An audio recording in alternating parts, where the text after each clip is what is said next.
네, 오래간만에 뵙죠?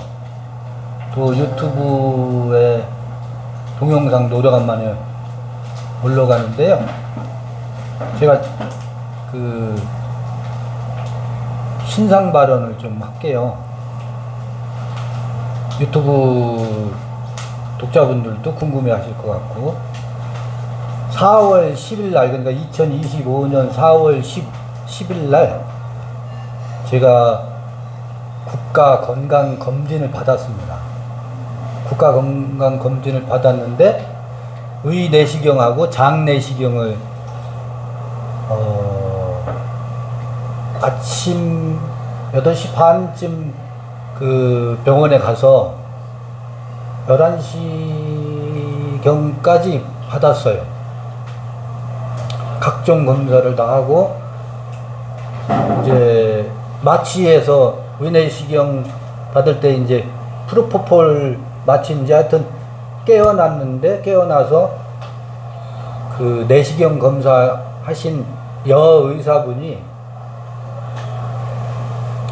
보호자하고 그 룸으로 불러드리더라고요. 그러면서 내시경 영상을 보여주면서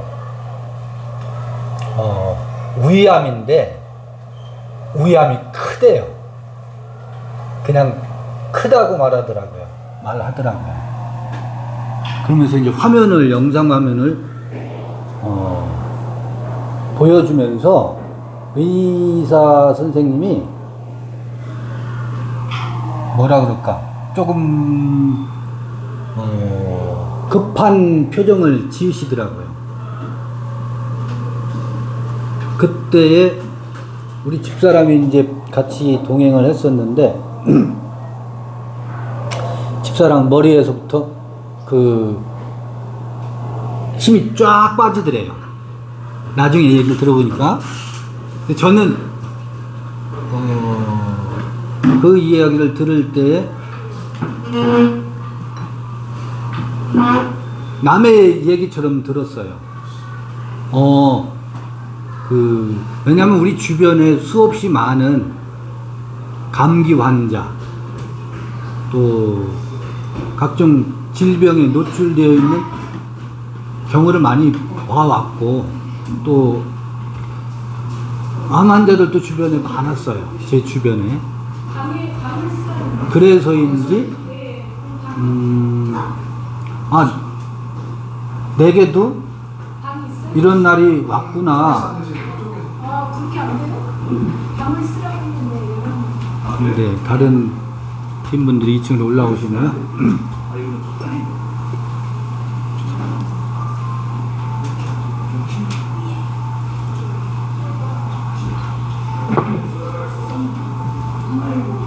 근데 내 얘기인데 저는 담담하게 들었어요. 표정 하나 안 바뀌고, 아 그래요? 그러시냐고. 그 의사 선생님 좀 말씀을 듣고서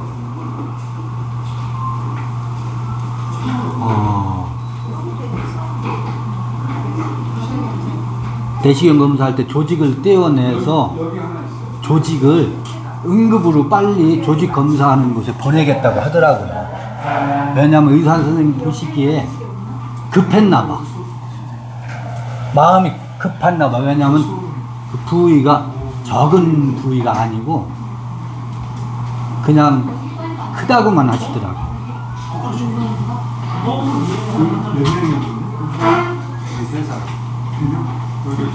공부하는 방은 어디요? 자식이라서. 우리가 저기 우리 방으로 정할 걸 그랬나 봐요. 평소에는 2층으로 안 올라오셔서 우리 시간 갔죠. 그래서 그날 우리 내시경 검사하신 선생님이 응급으로 조직 검사를 급히 목요일날 검사를 했는데 조직 검사 분석을 의뢰를 했어요. 아주 급하게. 그리고 금요일날 아침에 다시 그 병원에 제가 왔어요. 가가지고 왜 왔느냐면 그 병원에 그 내시경 검사 하신 선생님 말고 담당 선생님이 한 분 내과 의사 선생님이 계셨거든요. 그분 소견을 들어봐야 되겠더라고요. 그 다음날 금요일 날 아침에 와서 진료 접수를 하고 그 선생님 말씀을 들었더니 그 선생님도 의 영상을 보면서 이 12지장 쪽으로 의암이 분포되어 있는 게 크다고 그러면서 빨리 수술할 수 있으면 좋고, 그 선생님 생각에는 이 수술할 수 있을까 생각이 좀 들었던 모양이에요. 수술을 하자고 하면 바로 하십시오, 이런 코멘트를 주시더라고요. 그래서 그 금요일 날 제가 정오경에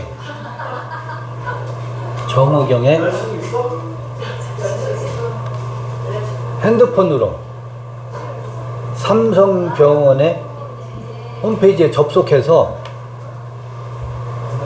소화기내과 아무개 선생님 앞으로 예약을 했어요. 병원에 가서 예약하고 하는 시스템이 아니더라고요. 요새는 인터넷으로 접수가 돼요. 그랬더니 예약 날짜를 4월 18일 날로 일단 접수가 됐어요. 근데 삼성병원에서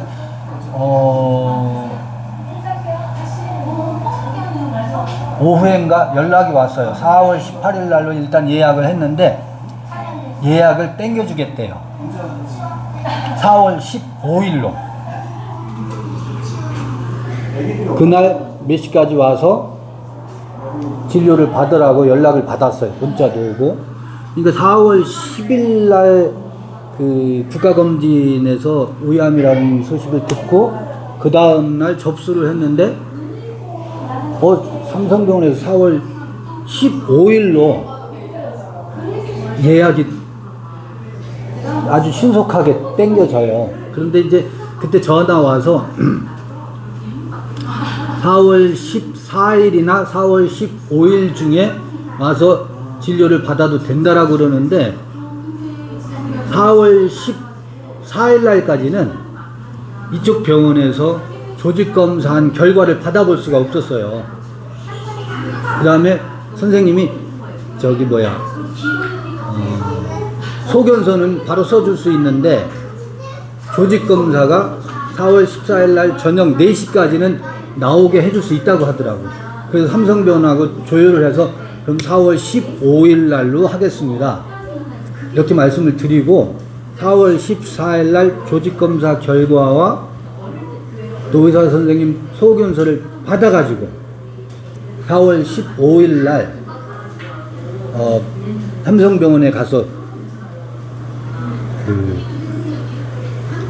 우이내시경 재검사를 하고 각종 검사를 다 했어요. 다 하고 나서 그 검사 결과를 보려면 또 일주일 시간이 걸리더라고요. 일주일 후에 검사 결과를 놓고 어떻게 할 것인지를 이제 알려줄 생각이어서 4월 15일 날 검사를 하고 어찌어찌 해서 그 다음 주에 결과를 봤죠. 봤더니 역시 같은 결과 나오고 수술 외과 의사 선생님하고 연결을 시켜주더라고요. 우이 전문 그 외과 선생님하고 예약을 잡아줘서 외과 선생님하고 다시 또 상담을 했죠.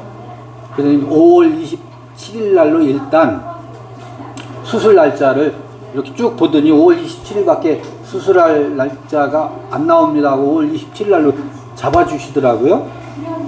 그러고서 이게 수술을 하려면 몇 가지 검사를 더 해야 되는데 그 검사 결과가 수술을 할 수 있을 수도 있고 할 수 없을 수도 있다. 그러나 일단 수술에는 잡아놓자. 그래서 수술 5월 27일로 잡아놓고 검사를 했어요. 그 검사는 뭐냐면 위하고 췌장하고 위 뒤쪽에 췌장이 있답니다.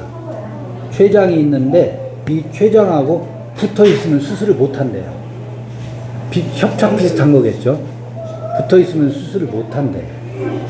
그리고 또 하나는 간에 무슨 병변이 보이는데 이게 위의 암이 전이 된 거면 수술을 못 한대요. 왜 수술을 못 하느냐면 전이 된 것부터 먼저 항암 치료라든지 이런 걸로 치료를 하고 나서 수술 일정을 다시 잡아야 된다. 그래서 그런 것을 위한 검사를 또 하더라고요. 검사를 하고서 그 결과를 5월 9일 날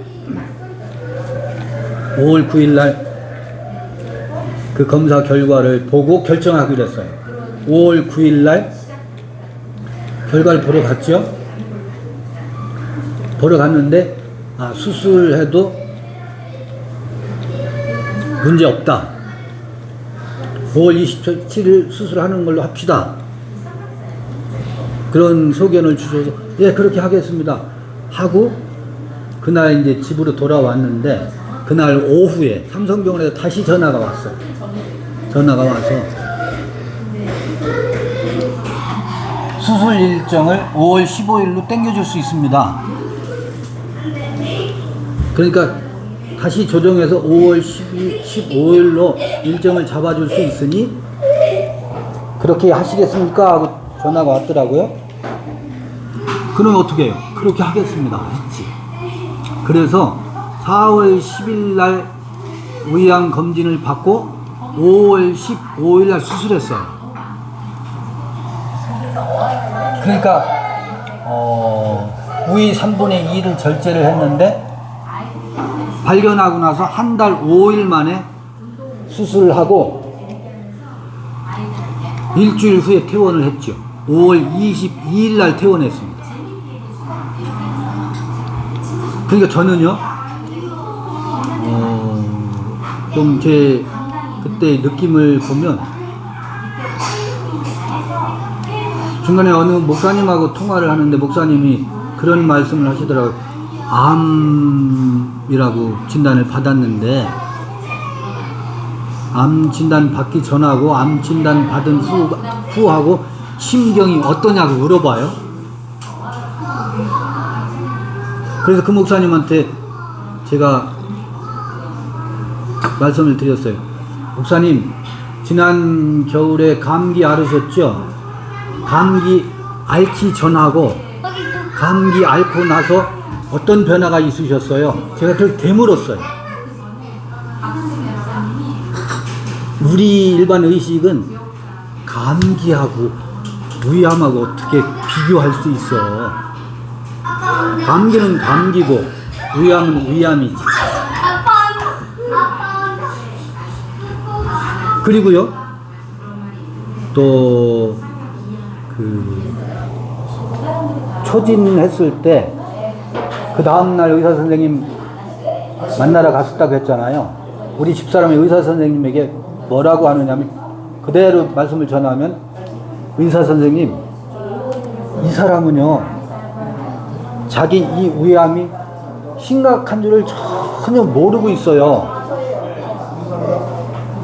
그렇게 의사 선생님께 일르더라고요.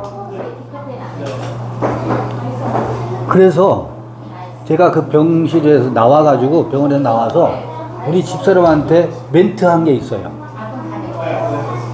뭐라고 멘트를 했느냐면, 여보, 위암은 내 위에 온 질병이다. 질병인데 당신은 내가 내 마음에 이 위암이라고 하는 그 진단을 받고 나서 내 마음도 위암이기를 바라는 거냐.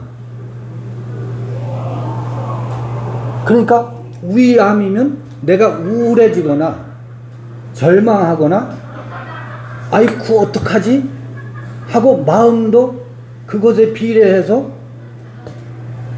심각해져야 되는 걸로 알고 있어요.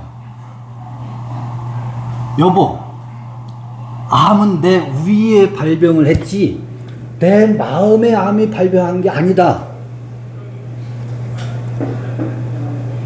감기가 오면 감기에 우리는 대처를 하고 감기 약을 사다 먹는다든지 주사를 맞는다든지 아니면 따뜻하게 해준다든지 그것에 맞게 대응을 하고 대처를 하는 것처럼 위암이라고 하니 그것에 맞게 나는 대처를 하고 대응을 할 거다. 그런데 왜 내가 마음에서 내 마음도 위암이기를 바라느냐? 나는 그렇게 할 수 없다. 아니 또 그렇게 되지도 않는다.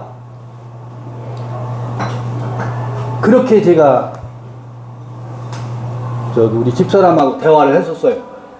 내가 심각하고 아이고 어떡하지? 왜 하필이면 나에게 이런 일이? 라고 하는 반응을 사람들은 기대하고 있고 원하고 있더라고. 그건 의사 선생님도 심각하게 저보다 더 심각하게 제 그 영상을 보면서 표정을 지으시더라고요. 그게 사람들의 일반적인 태도이고 저도 그런 일반적인 사람들의 반응에 따라서 그 루틴에 의해서 제 마음도 그렇게 되기를 사람들이 다 바라고 있더라고요. 또 하나의 반응은 이런 반응이 있었어요. 어떤 반응이 있느냐, 어떤 지인하고 통화를 하는데, 아니 창호 씨에게 왜 마음 공부도 하고 성경을 보는 사람 그 마음의 평안을 이야기하고 생명과 사랑을 이야기하는 당신에게 왜 하필 암이 왔을까? 왜 창호 씨에게 암이 왔어? 이렇게 얘기를 해요. 그 말의 배경을 가만히 생각해 보면 나한테는 암이 와서는 안 된다라는 생각을 사람들이 갖고 있어요. 왜? 성경을 읽고 진리를 추구하는 사람이니까 암이 와서 되겠어요? 안 되겠어요? 암이 오면 반칙이라고 생각해요. 그러니까 암이 온 것은 이게 여러분 잘 한번 생각해봐요. 저는 이게 누구 죄 때문이냐? 암은 조상의 죄 때문에 온 거냐? 조상의 죄 때문에 온 거라는 얘기는 무슨 얘기냐면요. 우리 큰형님이 대장암 수술했어요. 둘째 형님이 식도암 수술했어요. 셋째인 제가 위암 수술을 했어요. 이거 뭐예요? 가족력이잖아. 그러니까 누구 때문에 왔어요? 조상 때문에 온 거잖아. 아니야. 잘 생각해봐. 내가 내 몸을 간수하지 못하고 아니면 네가 뭔가 잘못이 있기 때문에 내 죄 때문에 온 거야. 사람들 저를 바라보면서 갖는 의식을 보니까 창호 씨한테 왜 암이 왔어? 그 뭐예요? 너 자신을 한번 돌아다 봐봐. 틀림없이 너에게 무슨 문제가 있기 때문에 암이 왔을 거야. 내 죄가 무엇인지 돌아보라. 욥기 얘기하고 똑같아요.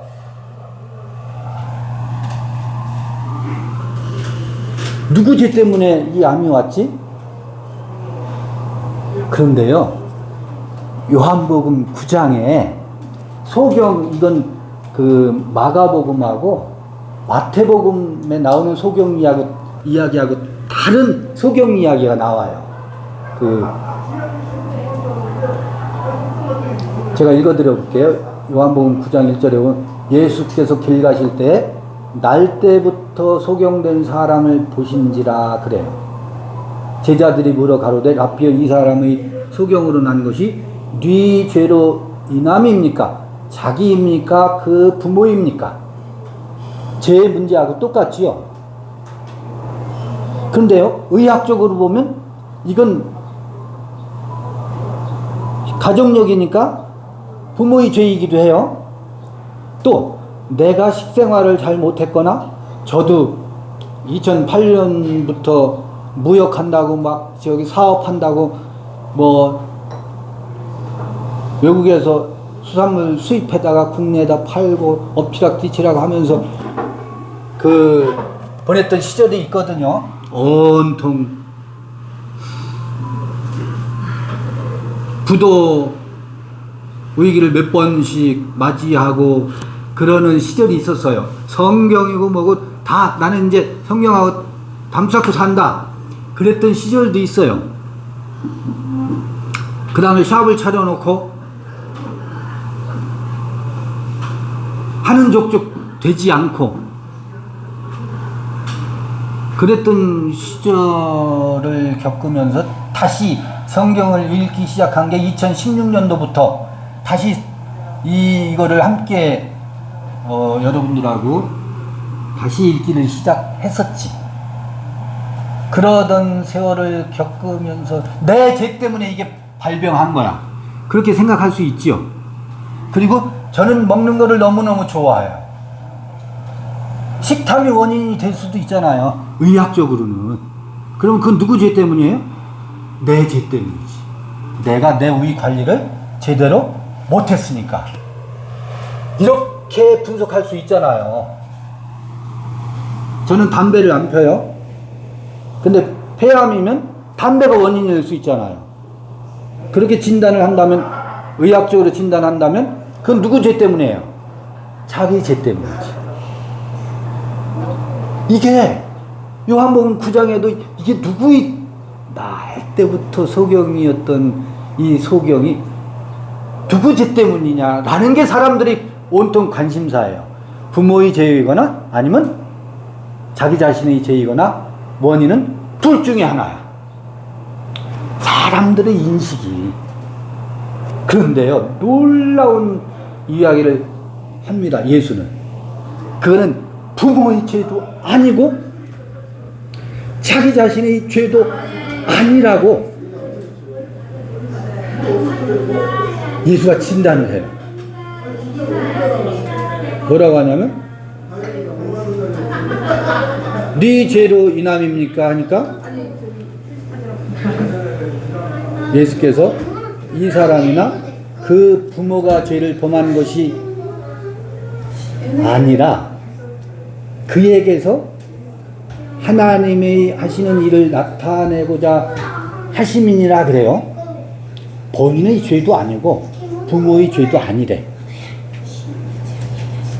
하나님의 하시는 일을 나타내기 위함이래. 하하, 그러면 이제 이게 여러분요, 요한복음 9장 1절부터 39장이 30몇 절로 끝나거든요. 전부 소경 이야기로 끝나요. 그렇게 긴 이야기로. 요한복음 9장의 소경 이야기는 요한복음의 큰 전체 맥락과 관련해서 보면 굉장히 유심히 읽어야 될 챕터예요. 그렇게 길게 이 실로암 연못가에서 진흙을 눈에 이겨가지고 눈뜬 장님 얘기가 나오거든. 근데 봐요. 그 요한복음 8장은 장님 얘기가 아니고 바리새인들과 유대인들이 눈먼 얘기가 나와요. 어떻게 눈멀었느냐면 그들의 아브라함의 하나님, 유일하신 하나님에게 눈먼 유대인들이 나와요. 예수가 뭐라 그러냐면 너희는 너희 아비 마귀에게서 났다고 하고 그 아버지는 살인자고 거짓말하는 자고 미워하는 자고 마귀라고 말해요. 그 유대인들은 누구에게 눈멀었어요? 그 아비에게 눈멀어. 이 요한복음 9장과 연결해서 이야기하면 그들은 눈먼 자였다고. 언제부터? 날 때부터. 베드로도 사실은 날 때부터 눈먼 자였어요. 영적으로. 이 육신의 눈은 비유예요. 날 때부터 눈먼 자였다. 자, 근데 여기서 눈 뜨는 이야기로 그에게서 하나님의 하시는 일을 나타내고자 하심이라 그랬잖아요. 그러면 여기서 눈 뜨는 이야기로 하나님의 하시는 일을 얘기해요. 바울에게는 눈 뜨는 얘기가 어디에 있었어요? 탐에색의 사건이지. 거기서 눈이 멀었다가 비늘이 아나니아의 안수로 인해서 비늘이 벗겨져. 그러니까 유대교에 눈 멀었던 사울의 그때는 유대교에 눈 떴다라고 보는 자라고 생각했었어. 탐의색에서 그 눈이 멀지요. 사실은 본다고 하는 눈이 멀어. 그랬다 그 비늘이 벗겨져도 눈이 떠요. 그 다음에 누가 돼요? 사울이 바울이 돼요. 그의 눈먼 자와 눈 뜨는 자의 비유가 되잖아요. 베드로도 마찬가지였다고. 세상 임금 예수에게 눈 멀었어요. 근데 그 세상 임금 예수가 십자가에 못 박히고 나니까 베드로의 눈을 가렸던 게 누구였어서 예수가 베드로의 눈을 가리웠었다고. 세상 임금에 사로잡혀서 베드로의 눈이 가렸었다고. 누구에게 가렸었어요? 예수에게 눈 멀어서 예수 때문에 눈이 감긴 자였었다고. 그 예수가 십자가에 못 박히니까 눈 떴다고. 그래서 이 눈 뜨는 이야기가 성서에 굉장히 큰 주제라고요. 근데 그거는 누구의 죄 때문이라고? 부모의 죄도 아니고 자신의 죄도 아니고 그에게서 눈을 뜨면서 하나님의 영광을, 하나님의 일을 나타내고자 함이라 그러잖아요. 하나님의 일을 나타내고자 함이 베드로에게는 어떻게 이루어져요? 사람의 일이, 네가 하나님의 일을 생각지 않고 사람의 일을 생각하는도다라고 꾸짖을 때 주는 그리스도라고 고백하는 그 고백을 놓고서 그게 사람의 일이라고 꾸짖거든. 사탄아 내 뒤로 물러가라라고 하면서 베드로를 꾸짖을 때 네가 하나님의 일을 생각지 않고 사람의 일을 생각하는도다.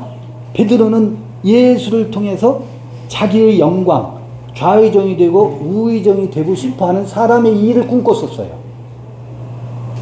근데 그 예수가 십자가에 못 박히고 나니까 베드로의 뭐가 벗겨져요?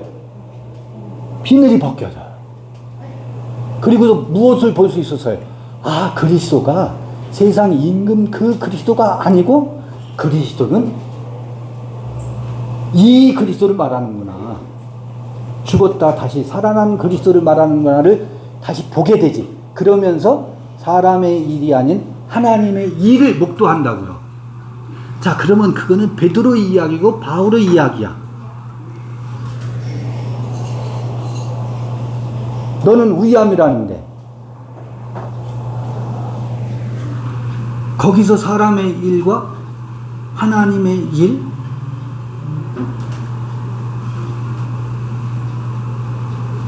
이거를 눈 뜨는 이야기로 갖다 붙이면 말하기가 쉽잖아.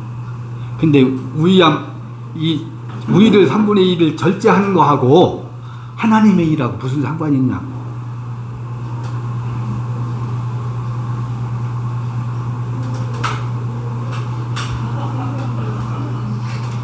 우리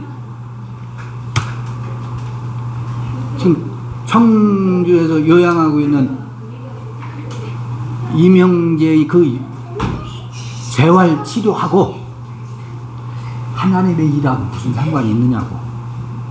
그러니까 우리가 나았다 한들 아니면 위암으로 말기로 인해서 내 육체가 소멸되고 뭐예요? 당장 죽을 수도 있잖아요. 우리는 모두 다 죽잖아. 언제 죽느냐의 문제만 남지 우리 죽음을 예약하지 않은 사람이 어디 있어요? 저는 3분의 2를 절제를 해서 암을 띄어냈어요. 그리고 위가 작아져서 애기 위가 됐어요. 그렇다고 안 죽어요? 저는 죽음을 예약해 놓은 사람이에요. 6개월을 6년으로 혹은 20년으로 연장했을 수도 있겠지. 여러분 안 죽을 거예요? 여러분 암이 없으니까 안 죽어요? 언제 죽느냐의 문제지 모두가 죽음 다 예약해놨다고.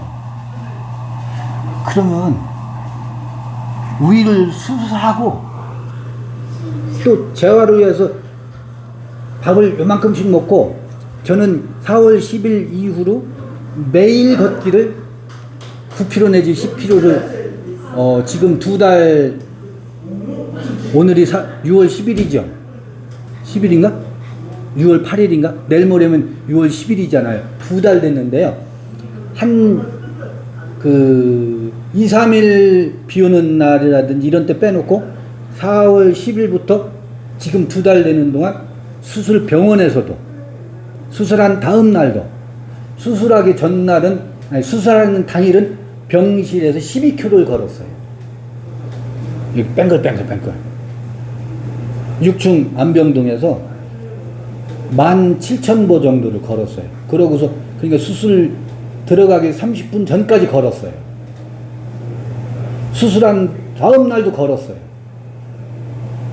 지금은 평균 하루 13,900보씩 걷더라고. 그래서 루틴이 깨지는 날이 있어요. 뭐 서울 갔다 온다든지 또 비가 온다든지 하면, 그런 때는 오늘은 쉬는 날인가 보다 해서 운동을 안 한 것이 한 2, 3일밖에 안 돼요. 손에 꼽을 정도. 그 외에는 매일 그 4월 10일 이후로 걷기를 한 10여 킬로 해요. 근데 그 재미있어요. 우리 딸이 아빠 혼자 걷는데 무슨 재미로 걸어요? 그렇게 괜찮으세요? 라고 묻기도 하더라고. 우리 집사람하고 한번 같이 저 왕송호수를 같이 걸어본 적이 한 번 있어요. 내 발걸음하고 집사람하고 발걸음이 안 맞아가지고 내 발걸음을 따라오지 못하니까 보조를 맞추는데 아주 고역이었어요. 여러분, 사람이 발을 맞춰서 함께 걷는다는 것은 대단한 도를 닦아야 가능하더라고요. 우리 일평생 같이 보조 맞추면서 사시나가 얼마나 고생들 하셔요. 부부가. 여러분, 하나님의 일을 본다는 것은, 자, 그러니까 내가 기적적으로 우리를 수술하고 암과 결별해서 내가 살았습니다. 할렐루야, 아멘. 하나님께 영광 돌립니다. 이게 하나님의 일을 드러내는 게 아니에요. 모든 사람들이 그렇게 이기적으로 하나님의 일을 나타낸다는 것을 그렇게 간증하잖아. 또 기독교인들이. 나는 할렐루야 만세삼창하면서 하나님께서 내게 은혜를 베푸셔서 내가 죽지 않고 살아났습니다. 여러분, 그 간증을 저한테 듣고 싶으세요? 제가 이 질문을 드리는 것은, 소경이 눈뜬 이야기로는 하나님의 일들을 나타내고자 한다는 것이 쉬운데, 암을 수술하고 건강하고 이거는 제일이지. 죽었다 한들 혹은 수술해서 나았다 한들 그게 나와 무슨 상관이냐라고 얼마든지 하나님이 질문할 수 있잖아요. 너희 인생들이나 유익하고 혹은 무익한 일이지 그게 나와 무슨 상관인데, 네가 암 수술한 거하고 나하고 무슨 상관인데 라고 물을 수 있고 말할 수 있잖아요. 그 성경에 그런 얘기가 많잖아요. 욥기에 그런 얘기가 많이 나오잖아요. 근데 우린 갖다 잘 붙여. 하나님 살려주셨대. 잠시요, 제가 그 이야기 계속 할 거예요.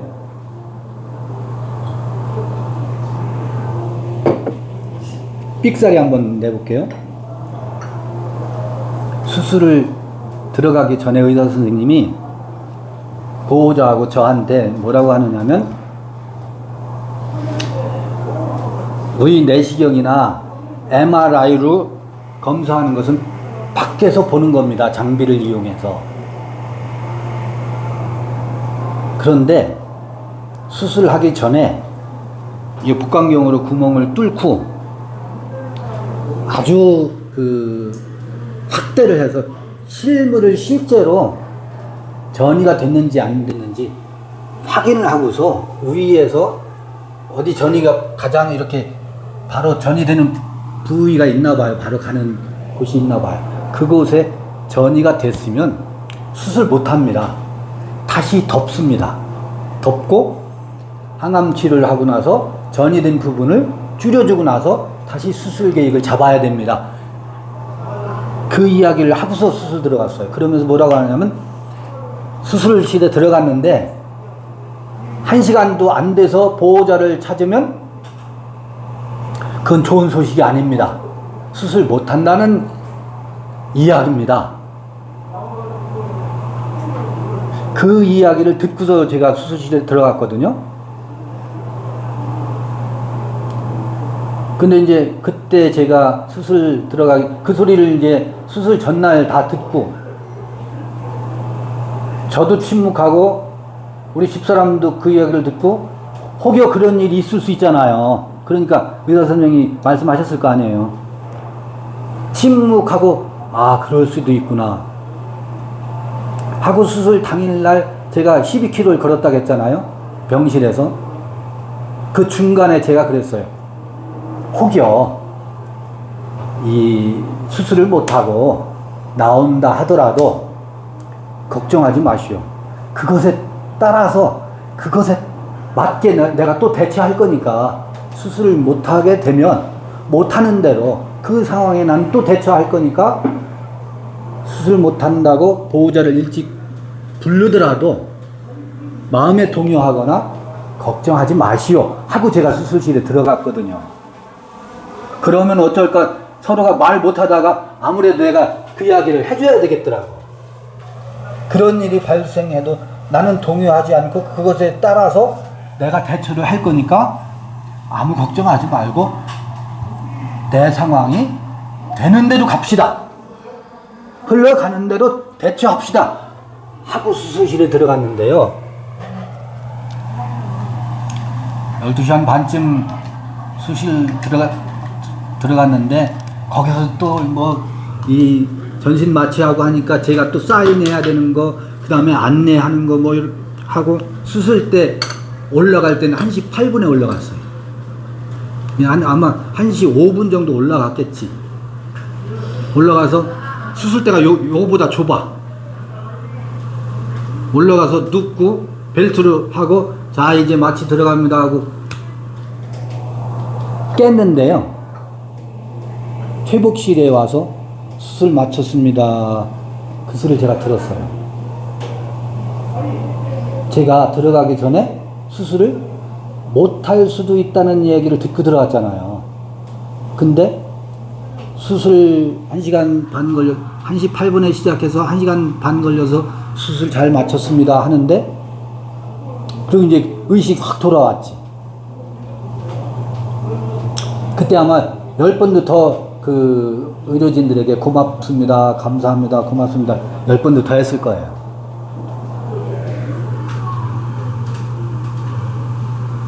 그러니까 내심 수술 못하게 될 것을 제 안에서도 염려가 있었겠죠. 그 경우를 대비해서 그것에 맞게 내가 대처를 할 테니 걱정하지 말라라고까지 보호자에게 일러두고 들어갔으니까. 그래서 수술했다고 하니까 얼마나 감격스럽던지 아주 감동이 밀려오더라고요. 그래서 회복실 한 20분 정도 있다가 병실로 옮깁니다 하고 병실로 이제 엘리베이터 타고 6층으로 3층에서 수술하고 6층으로 올라와서 엘리베이터에서 나오는데 아들, 딸, 우리 집사람 셋이 이제 저를 기다리고 있는데 제가 엄지척을 했어요. 그리고 딸한테 야 오늘 저기 나한테는 원더풀 데이야. 최고의 날이야. 왜? 암 환자가 됐다가 35일 만에 암 부위를 배연했으니까. 야, 둘이야, 아빠 사진 좀 찍어줘. 웃어가면서. 해서 그 두 컷인가 사진 찍었어요. 그러고서 내가 그때 그 기쁜 마음과 아주 수술을 잘 마쳤다는 내가 편안하다고 했어도 무의식 중에 염려가 있었겠지.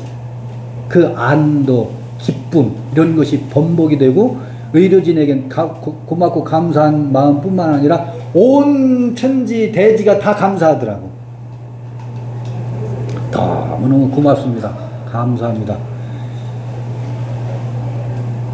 그러고서 병실에 와서 이제 회복을 하고 있는데 내가 그 이야기, 내가 그 고마운 마음을 하니까요.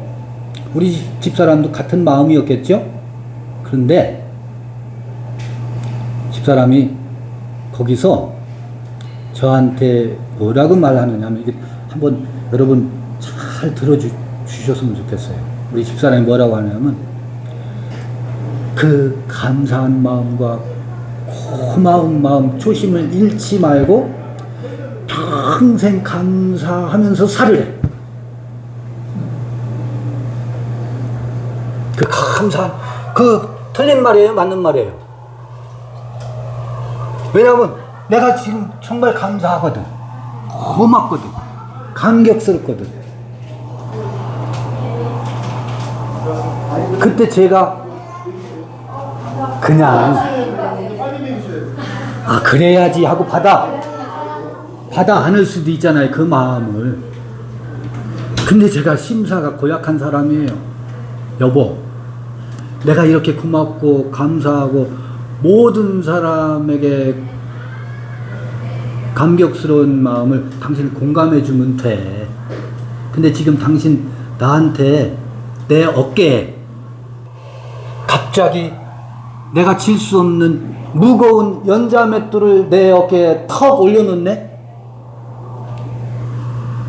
감정이라는 것은 오늘 이 감사한 마음이 내일 바뀔 수도 있고, 근데 오늘 기쁘고 감사하면 되는데 내일 또 그 마음을 가지라고? 나한테 왜 그 무거운 짐을 당신이 갑자기 내 어깨에다 올려놓지?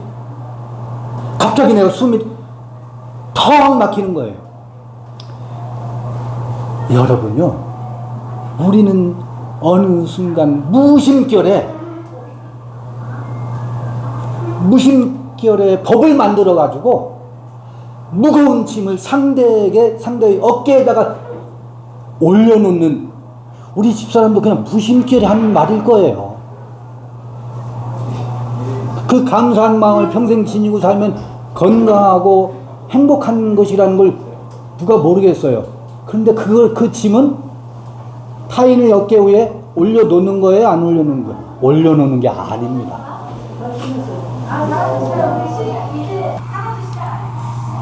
틀린 말이에요? 맞는 말이에요? 말이야 맞는 말이지. 그래서 우리 집사람한테 제가 항의했어요. 여보, 내가 이 감사한 마음을 당신 공감해 주면 되지, 왜 내 어깨 위에다가 내가 짊어질 수 없는 짐을, 그 무거운 짐을 어깨 위에다 올려놔서 나로 하여금 숨 막히게 하는 거야? 그걸 일러 율법이라고 하는 거야. 이걸 우리 집사람은 알아듣더라고요. 아차, 그렇구나. 나중에 그러더라고요. 내가 그게 무슨 말인지 알아들었어. 우리 집사님 그러더라고요. 그 알아들었다는 말에 제가 마음이 어떻겠어요? 확 풀리지.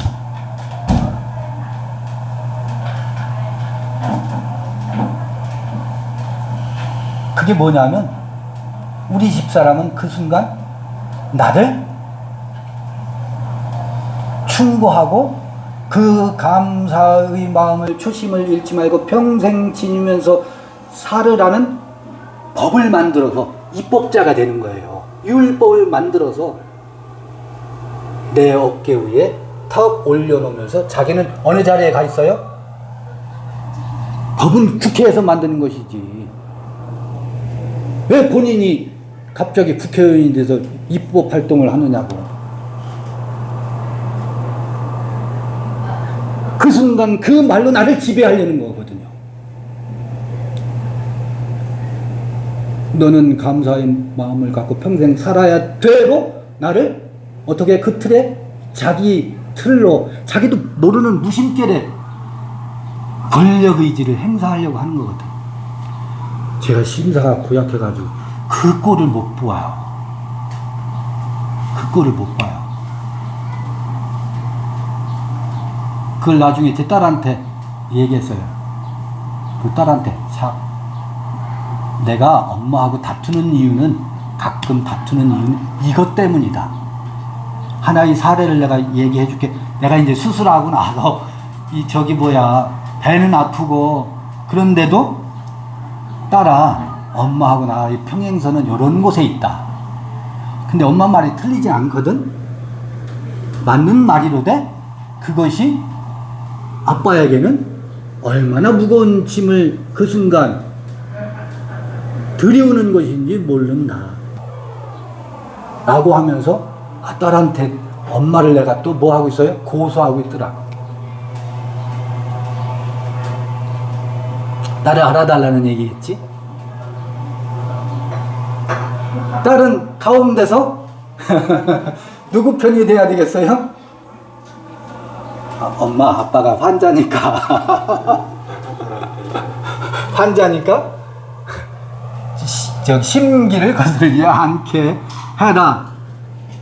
아들하고 딸은 잠시 참고 심기를 거슬리지 않고 빨리 회복에 도움이 되도록 그렇게 타협안을 제시하는 것 같더라고. 다시 본래 주제로 갈게요. 하나님의 일을 나타내고자 함이라는 거는요, 위를 수술해서 나는 암과 결별하고 나는 이제 살았다, 하나님이 나를 사랑하신다, 이게 아니고요. 그건 다 욥의 세 친구들이 하는 인생들이 말이고, 이 일을 계기로 해서 우리 각자 안에 지성소가 있다 그러잖아요. 성서에 보면 내 안에 하나님 나라가 있다고 하잖아요. 위나 간이나 쓸개나 췌장이나 이건 하나님 나라가 아니에요. 우리 몸의 육체의 요소들이지. 요소를 이루고 있는 장기의 부분들이지. 하나님 내 안에 있다는 하나님 나라는 소장에 있는 것도 아니고 대장에 있는 것도 아니에요. 소장과 대장에는 뭐 음식물, 영양분, 대장에는 뭐가 있어요? 똥밖에 더 있어요? 어디 하나님 나라가 있어요, 거기에? 그러니까 하나님 나라는 여기 있거나 저기 있는 것이 아니고, 하늘에 있는 거나 바다에 있는 것이 아니고, 하늘에 없다라는 것은 도마복음에 나오는 이야기예요. 바다에 없다는 얘기도 도마복음에 나오는 이야기예요. 복음서에도 여기 있거나 저기 있는 것이 아니다라고 말해요. 어디에 있다고요? 오직 하나님 나라는 너희 안에 있대. 너희 안에 뭐가 있는데? 똥밖에 더 있어요? 우위를 잘라내면 하나님 나라가 생긴 거예요? 암세포가 없어졌으니까? 아니에요. 암이 있기 전이나 암을 수술하고 난 후나 달라진 게 아무것도 없어요. 달라진 건 뭔지 아세요? 그냥 예전에는 산천초목을 보고도 별 감흥이 없었는데 며칠이겠지 이것도. 산천초목이 새로워. 그것도 잠시예요. 달라진 게 아무것도 없습니다. 요 위암을 계기로 해서 무엇을 보면 그렇습니다. 우리 안에 있는 내 마음의 변화 있잖아요. 마음의 세계가 어떻게 변화무쌍하게 마음의 세계의 흐름이 흘러가고 있는지, 그 마음의 세계 하나님의 형상과 모양의 김아무개가 우위를 베어내는 게, 잘라내는 것을 계기로 해서 마음의 세계에 하나님의 형상과 모양이 어떻게 그려지고 다시 태어나는가가 하나님의 일을 나타내질 것인가 아닐 것인가가 결정되는 것이지, 그것이 없으면 위암하고 하나님의 일을 나타내는 거하고는 아무런 상관이 없어요. 그냥 누구에게나 있을 수 있는 이야기라고.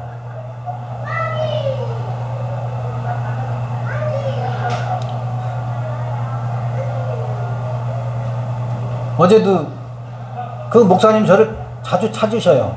그러니까 어제도 이광성 목사님하고 몇몇 분들하고 사당동에서 점심을 같이 먹고 몇 시간 대화를 나눴는데, 달라진 게 뭐 있느냐고 묻죠. 달라진 거? 아무것도 없어요. 여러분, 위암 수술했으니까 말씀을 더 깊이 보고 하나님의 진리를 더 세밀히 깨달아서 헛된 기대하지 마세요. 그런 거 없습니다.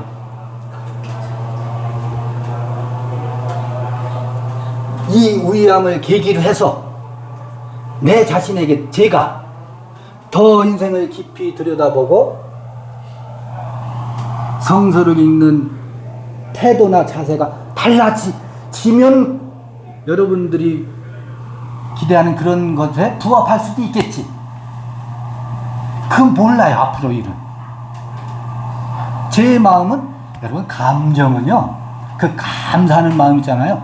감정은 내일 아침에 일어나 봐야 알아요. 오늘의 그 마음이 내일 아침에도 그럴지 내일 아침에 가봐야 알아요. 오늘의 이 마음이 내일도 동일하기를 원하는 것은 말도 안 되는 소리예요. 내일은 해가 안 뜨고 비가 구름이 하늘에 낄 터인데 어떻게 맑은 날하고 같겠어요.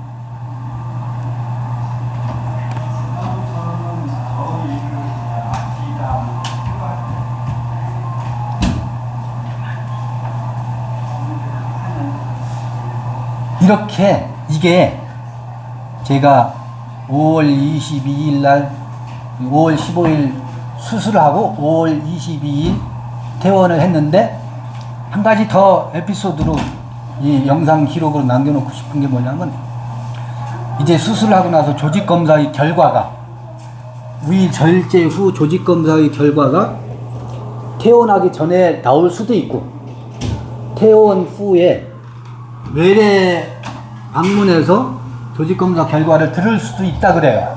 근데 5일째 되는 날인가? 담당자 선생님이요, 회진 시간에 얼굴에 환한 웃음을 머금고 병실에 들어오시는 거예요. 그러면서 뭐라고 하시냐면, 위암의 크기는 7.5 곱하기 8.5cm인데 위 3분의 1을 절제하면 이 위 벽에 림프절이 있을 거 아니에요. 림프절이 여기 하고 림프절도 같이 절제가 되는데 56개의 림프절이 절제가 됐대요.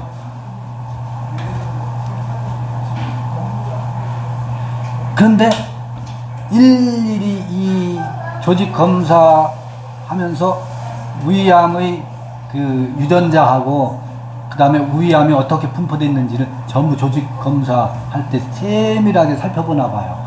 이 림프절 56개에 전이 된 게 하나도 없대요. 거기에 두세 개라도 암세포가 전이가 됐으면 2기 A라고 할 수가 없대요. 3기가 되거나 혹은 그 숫자에 따라서 4기가 되거나, 왜냐하면 위암 내벽에 있는 깊이로는 이건 2기가 될 수 없는 그 병기예요. 7.5 곱하기 8.5cm는 진짜 크잖아요. 그런데 전이 된 것이 하나도 없어서 2기 A입니다. 2기 A는 지금 의학적으로는 항암 치료를 해도 되고 안 해도 되는 경계 지점입니다. 그 항암 치료 여부는 나중에 항암 치료 담당 선생님하고 상의해서 환자가 결정하시면 됩니다. 그러면서 얼굴에 의사 선생님 얼굴 있잖아요.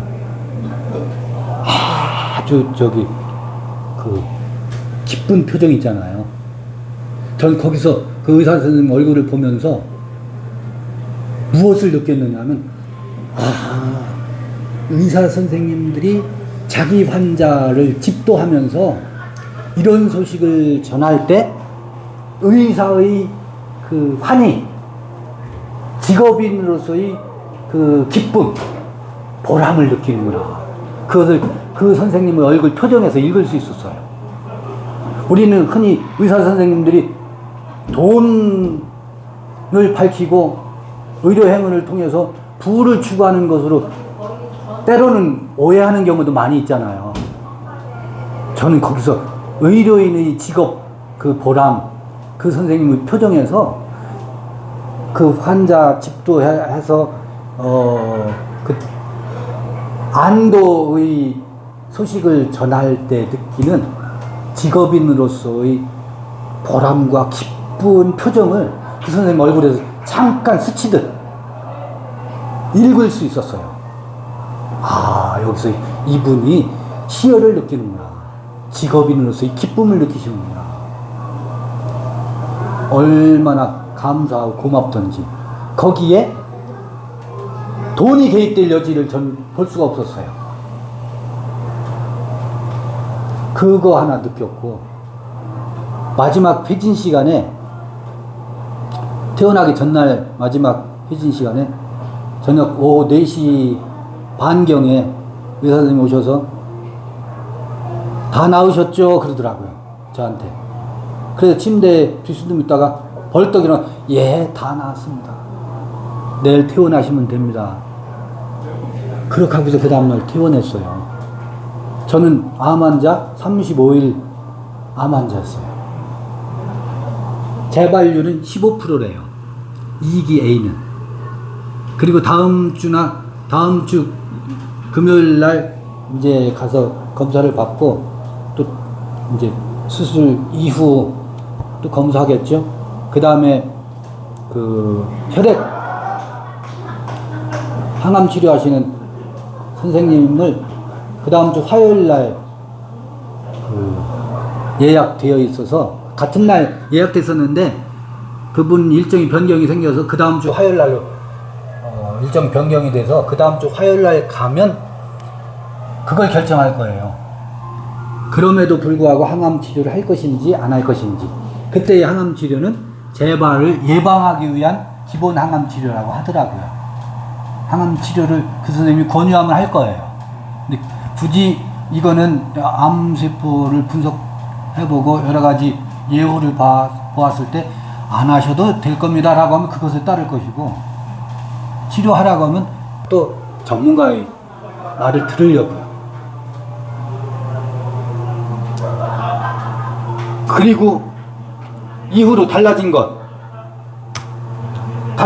제가 면역력을 키우기 위해서 매일 2시간 정도 10km 정도 걷기 운동을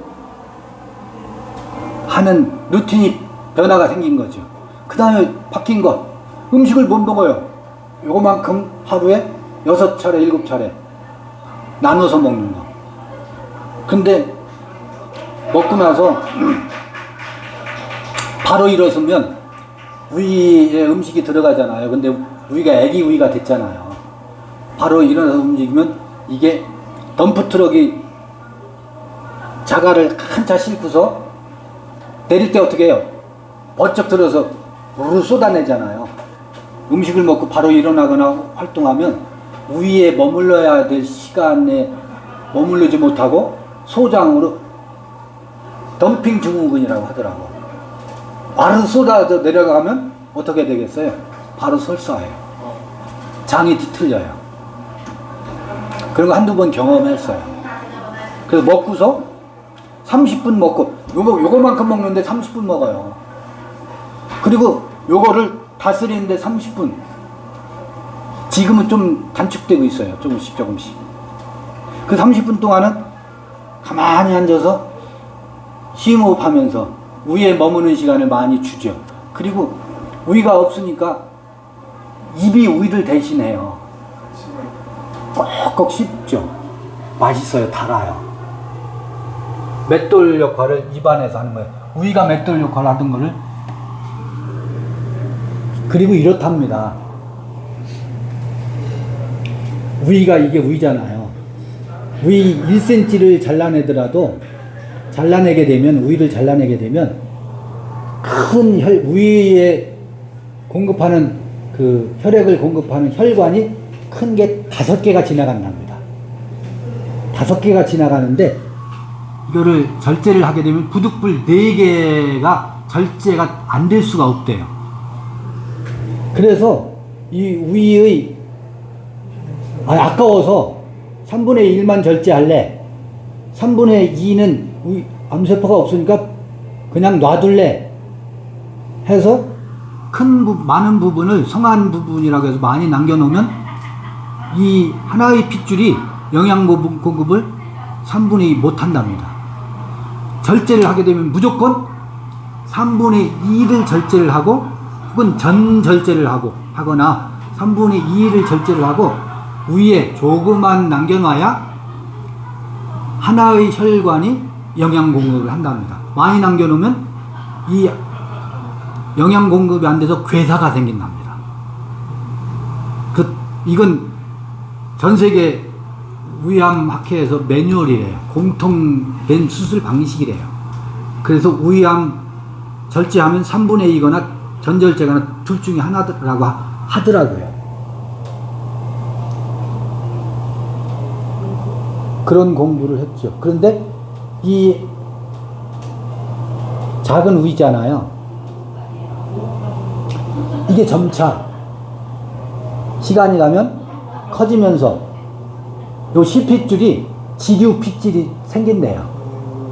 점차 핏줄이 생기면서 우위가 커지면서 절제된 부분을 대신하는 거지. 그러면서 나뭇가지 자르면 옆에서 순이 나와가지고 또 다른 가지 퍼지듯이 아마 그렇게 해서 시간이 걸리지만 정상은 될 수 없어도 80%의 기능을 다시 회복할 수 있다라 그래요. 그런 먹거리의 변화가 생겼습니다. 지금 2달 사이에 한 8kg, 9kg 감량이 됐는데 아마 앞으로도 2, 3kg 더 감량이 될지 여기서 다시 올라갈지 그건 모르겠어요. 그런 변화가 있고요. 이 일로 인해서 하나님의 일이 내려함이라를 제 안에서 이루어지려면 제 마음의 세계에 없이 계신 하나님에 의해서 내 안에 하나님의 형상과 모양의 사람이 어떻게 드러나느냐가 하나님의 일을 드러내는 일이 되겠지. 여전히 독립적이 되지 못하고 타인을 의존하고 선과 악을 분별하고 옳으니 그르니에 씨름하고 너는 나에게 왜 이렇게 서운하게 해? 이것에 매어 달리고 타인의 시선에 내가 움츠러들고 그는 왜 마음에 변했지 하면서 서운해하고 그렇게 살면 그곳에 하나님의 일은커녕 마귀의 일이 득식을 거리겠죠. 복마전이 계속될 뿐이에요.